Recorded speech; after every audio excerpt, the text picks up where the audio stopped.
Ojo con las caries, ya que estamos.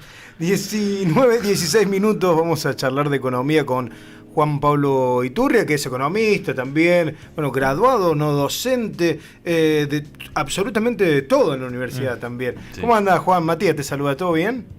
Matías, ¿cómo están? Ahí saludar a Gabriel también y a toda la audiencia, agradecerles también por la invitación. Y No, como por decían, favor. sí, un poco de todo dentro de la universidad, pero bueno, feliz de poder desarrollarnos Bien. en nuestra querida universidad. Bien, y además analizar también un poco este presente, ¿no?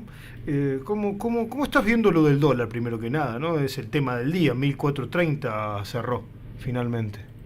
Sí, respecto a eso, Matías, la verdad que sí, la situación presenta su complejidad, Sí. y creo que hay varios factores ahí para tener en cuenta en cuanto a esta trayectoria del dólar paralelo, los dólares financieros, Sí.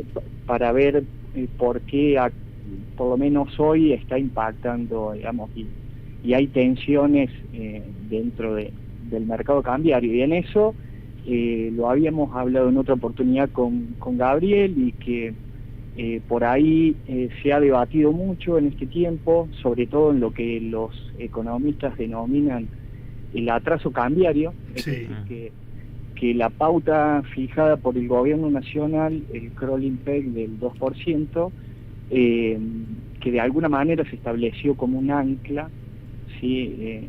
En cuanto a precios y objetivos de estabilización, viene corriendo a una velocidad menor, viene creciendo a una velocidad menor que el ritmo de inflación, y eso hace que el tipo de cambio real se vaya apreciando y la economía argentina pierda competitividad, teniendo en cuenta esta situación muy precaria en cuanto a las reservas del Banco Central, y bueno, la capacidad para afrontar diversas obligaciones y vencimientos en términos de deuda en moneda extranjera y demás. Entonces, creo que ahí hay una tensión grande que se visualizó sobre todo en el último informe del Fondo Monetario. Sí.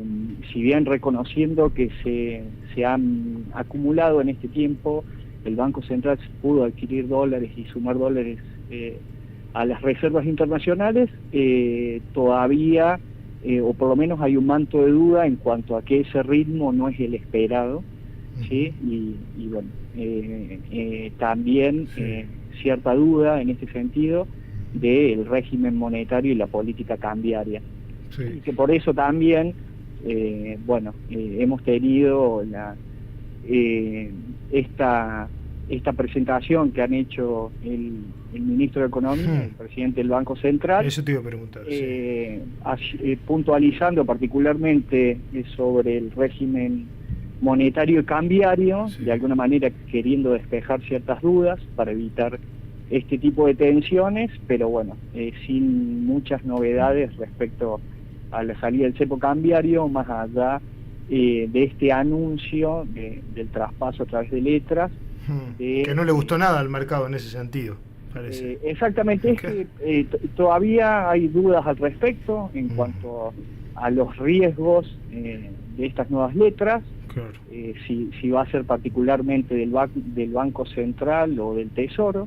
En este sentido, lo que proponía el presidente del Banco Central era hacer esta transmisión con el objetivo de tener más margen en cuanto a la política monetaria y de tasa de interés, y evitar que crezcan los pasivos remunerados, que fue un poco esta política de alguna manera, y que también está vinculado en estas tensiones de los distintos dólares, que fue la baja de las tasas de interés nominales muy abruptas por parte del Banco Central, y que eso llevó a las tasas de interés de intereses reales a un margen real negativo, y que también eso provocó que se haya dolarizado de cierta manera la cartera de las personas, pasándose a dólares, porque de alguna manera esa alternativa que tenían en pesos, de plazo fijo y demás, ha tenido un margen negativo. Entonces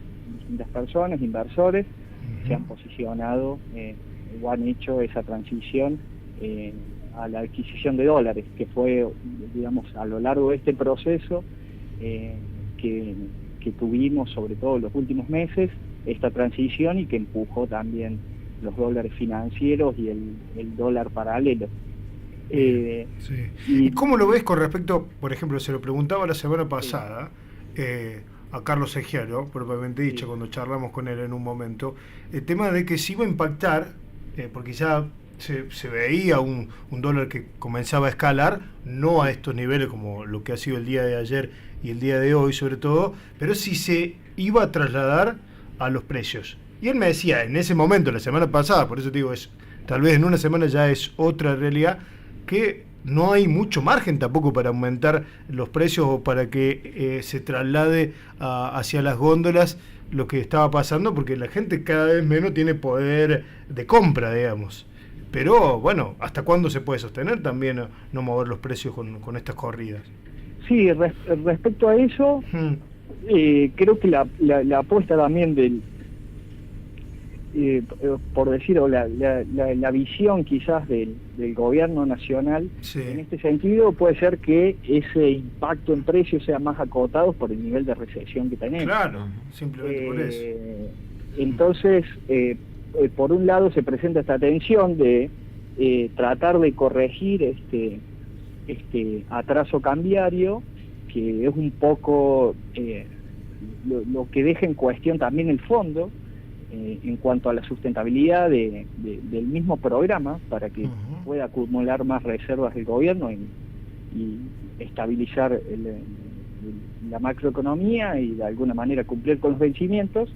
Y por otro lado, el mismo objetivo del gobierno, por el cual estableció esta pauta del 2% de las devaluaciones mensuales, que un poco el objetivo era que los distintos o los precios de referencia vayan convergiendo a esos niveles en cuanto a tasa de interés y niveles de inflación, pero bueno, en digamos, entre lo que buscaba el gobierno y esta situación, que también es sumado a que bueno, era otra, me parece que eran otros márgenes de liquidación que esperaba el gobierno de Agro respecto a la liquidación de dólares, más allá de la cuestión del dólar blend, de esta liquidación de 80% en el MUIC y en el CCL, que eso también le hace perder cierta capacidad de compra al central. En este sentido, bueno, la recesión de alguna manera pone un margen a esta escala de precios, porque bueno, ya veíamos distintos indicadores en cuanto al consumo minorista y mayorista, y bueno, la pérdida salarial que han tenido los distintos segmentos, que de alguna manera también se produce esta cuestión del margen de traslado a precios en ese sentido. Claro, sí. Juan, con respecto a lo que está sucediendo en estos días y después del anuncio del viernes de Toto Caputo, del ministro de Economía, es como que ahora lo que se está viendo también son críticas desde todos los sectores, y no te estoy hablando solamente de política, sino de economistas, de la heterodoxia hasta los ortodoxos, con diferentes cosas. La heterodoxia por ahí te dice que se hunde en el fondo del mar, los demás con el tema cepo cambiarlo, pero las críticas son desde todos lados, y eso puede complicar también, ¿no? Sí, en ese sentido, Matías, que es otra cuestión que juega con esta tensión, digamos, o que entra a jugar en esta tensión del dólar paralelo y de los dólares financieros, y en la viabilidad también técnica del programa del gobierno, que son las expectativas. Y en este sentido, bueno, varios economistas de distintos espectros, de distintos lugares políticos, ideológicos, coincidían en esta cuestión de la sustentabilidad de esta política o régimen cambiario, que de alguna manera el gobierno, bueno, salió a criticar a propios y ajenos, porque en este sentido teníamos las críticas de Miguel Ángel Broda, los mismos anuncios de Domingo Cavallo en este sentido, por ahí, más cercanos a las posiciones del gobierno nacional, y y bueno, que aún continúan, digamos, estas críticas y advertencias, pero bueno, el gobierno por lo menos plantea todavía esta decisión de seguir manteniendo esta política monetaria y cambiaria, y sumado a esto también el propio fondo que sale con su reporte estableciendo distintas cuestiones en torno a esta viabilidad del programa, y mencionando también riesgos del mismo en torno a, por ejemplo, la prolongación de la recesión y bueno, la calidad del ajuste y la conflictividad social que eso genera. Entonces, es como en ese sentido hay un amplio consenso, por lo menos en esta cuestión de lo que denominábamos el atraso cambiario y esa viabilidad técnica del programa en esta transición, digamos, hacia otro régimen monetario y cambiario. Juan, Gaby te consulta.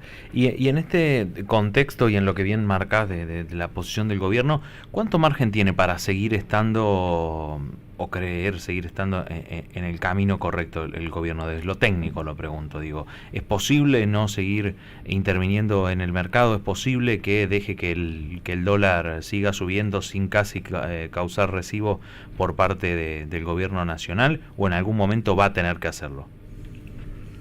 Mira, Gaby, respecto a eso, y creo que le ha pasado a muchos economistas, en cuanto por ahí a la misma incertidumbre de los tiempos y de los momentos, no solamente de la parte económica, sino también desde la parte política, que de alguna manera, bueno, el gobierno viene defendiendo a rajatabla este sistema. Obviamente que la baja de la inflación, sobre todo por esta caída del nivel de actividad, fue desde lo económico, dentro de sus pocos logros, digamos, y banderas que ha tenido a lo largo del proceso de gestión, más allá de la cuestión del equilibrio fiscal y demás, y creo que en ese sentido, bueno, por lo menos en este ritmo o en este camino ya vimos bastantes advertencias, propiamente del fondo, por los cuales, digamos, Argentina también, el gobierno argentino tiene que afrontar este programa que ya tenía establecido con el fondo, con sus vencimientos y demás, y obligaciones que deberá cumplir. Y bueno, a lo largo de este proceso y en este camino, pese a la recesión y demás, me parece que todavía no se logró esa estabilidad o despejar ciertas dudas, por lo menos como el gobierno pretendía. Entonces, en este camino, creo que el gobierno debe estar analizando distintas alternativas y qué margen para salirse por lo menos de la hoja de ruta planteada hasta ahora, porque si bien esta presión sobre el tipo de cambio, que puede tener un margen quizá más acotado por la recesión, no deja de ser un problema que se puede profundizar. Claro. Con esta cuestión de que el tipo de cambio siga corriendo a un ritmo menor que la propia inflación, y que bueno, sobre todo lo que necesita el gobierno es aumentar el ritmo de acumulación de reservas. Entonces ahí se le presentan distintos desafíos por el lado de la política cambiaria, su promesa también electoral en cuanto a la salida del cepo, que se ve bastante difícil, y de unificación cambiaria. Entonces, desde ahí aparecen distintas alternativas.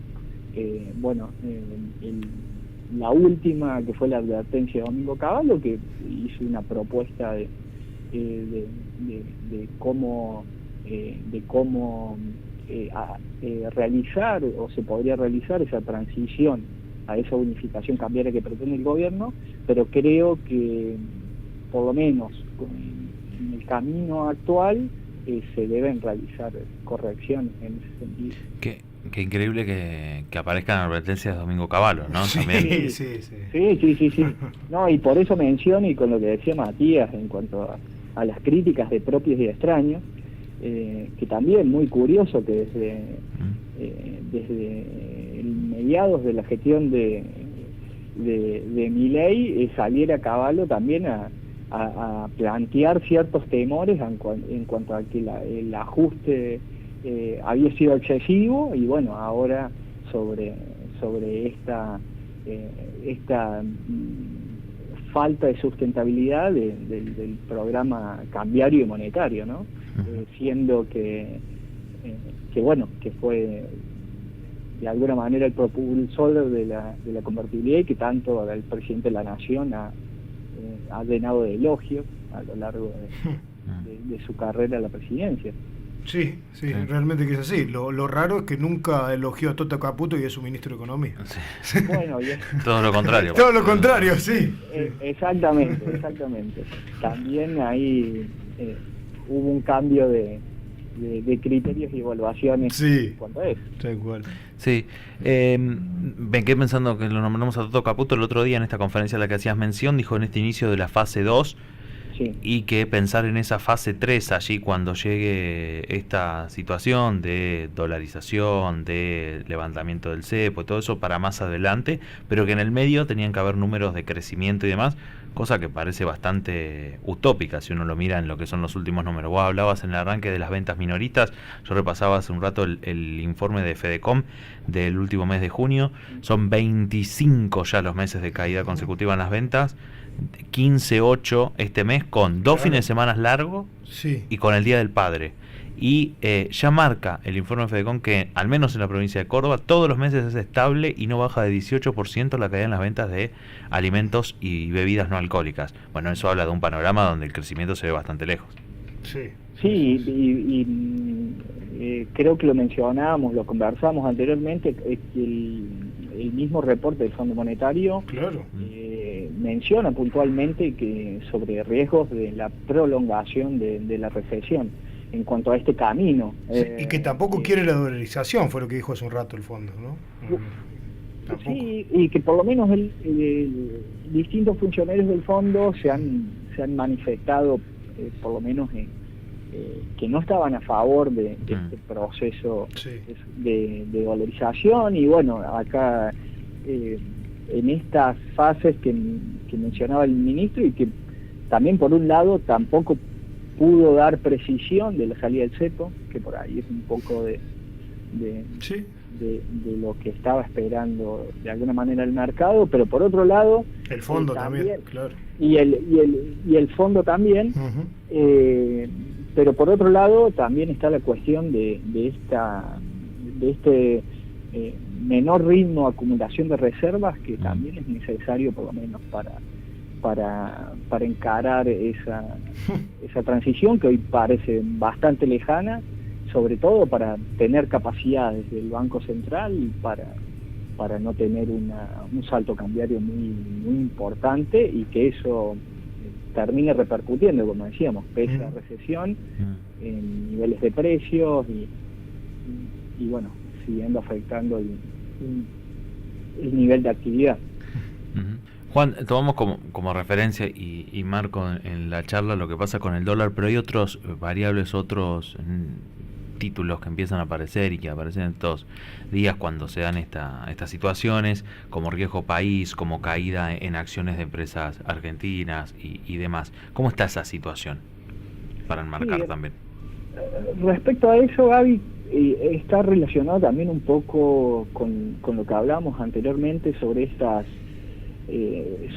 dudas que todavía se tienen en cuanto a esta factibilidad, la viabilidad técnica del programa económico. Claro. Está perdiendo confianza, digamos.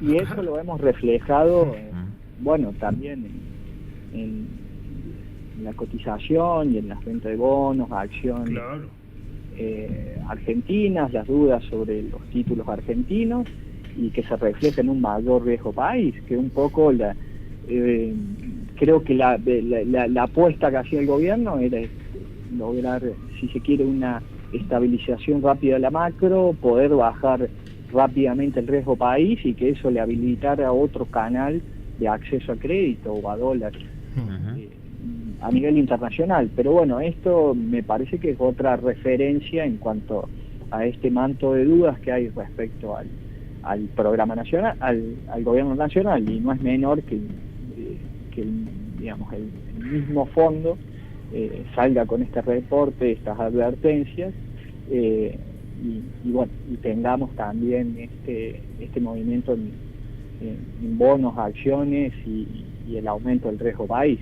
que de alguna manera marca ese riesgo del programa argentino. Bien, Juan, para cerrar un poco, comenzaron a circular los chachos, ¿no? En La Rioja, no sé si estás al tanto de estas cuasi monedas.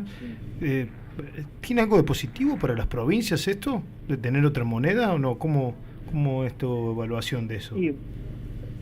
Respecto a eso, Matías, creo que también es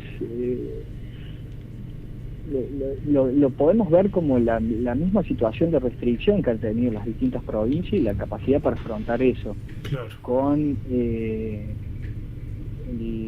la disminución a las transferencias a las provincias, el paraje de la obra pública, y en ese sentido cada provincia trata de afrontar sus obligaciones y tratar de llevar respuestas también a las personas de las provincias a través de distintas alternativas. Entonces al tener un parate tan fuerte de la obra, de las transferencias y una política monetaria tan estricta, se visualizan situaciones de esas. Obviamente que no es una situación ideal, pero también se hace bastante complejo poder afrontar todas esas obligaciones de las provincias a través de algún instrumento de ese estilo, como hemos visto, digamos, en crisis anteriores. Entonces... Y trata de mover la rueda económica local en ese sentido. Sí, una respuesta por lo menos a distintas a distintas erogaciones y obligaciones que tiene la provincia, que por ahí también en esta digamos, como en esta danza entre la economía y la política se hace difícil, porque obviamente que las provincias también, más allá del cambio abrupto que pueda haber de la política económica, las provincias tienen, digamos, su registro presupuestario, sus erogaciones, más allá de que se pueda discutir cuán eficientes pueden ser o no, pero es un cambio muy grande en este sentido para las provincias. Y después tenemos distintas provincias que están en distintas situaciones económicas, financieras, y que tratan de resolverlo en las medidas de sus posibilidades. Así que en este sentido, y sí, bueno, las provincias ya pasaron la factura en cuanto a este ajuste también que tuvieron que hacer respecto a la política nacional. Sí, por supuesto. Juan, la verdad que ha sido un gusto, muy claro en tus conceptos.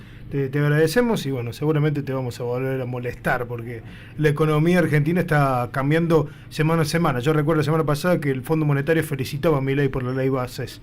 Y bueno, y hoy ya lo está criticando. Así que bueno, ese es el vértigo que tiene nuestra economía. Así es. Te agradecemos, un abrazo grande, Juan. No, por favor, muchísimas gracias por la invitación. Saludos ahí para Gaby también y bueno, desearles lo mejor y felicitarlos por el programa. Bueno, gracias Juan, que andes bien. Abrazo, amigo. Chau. Un abrazo. Chau. Ahí estaba el economista Juan Pablo Iturria charlando con Volver a Casa. Algunas cositas. ¿Vendrá el Juan Bautista Bustos? No creo, ya lo descartó, ya sobre eso, ¿no? Creo. Es un tiempo, digo, pensando en los chachos, sí, a lo mejor pero es obvio que esa prensa se llama Bustos. Debería. Sí. Debería. Ya, si los riojanos se llaman chachos. Sí, si le ponen Paz, ya. No, póngale gusto, por lo menos póngale gusto. A todo esto, el presidente sigue por lo mismo, ¿no? volvió a insultar a Lula, provocó un conflicto con Bolivia y se pelea con Andy Kuznetsov. Así. Perfecto, chicos. No cambia rumbo. No, está bien. Bien, dejémoslo ahí. En lo que tiene que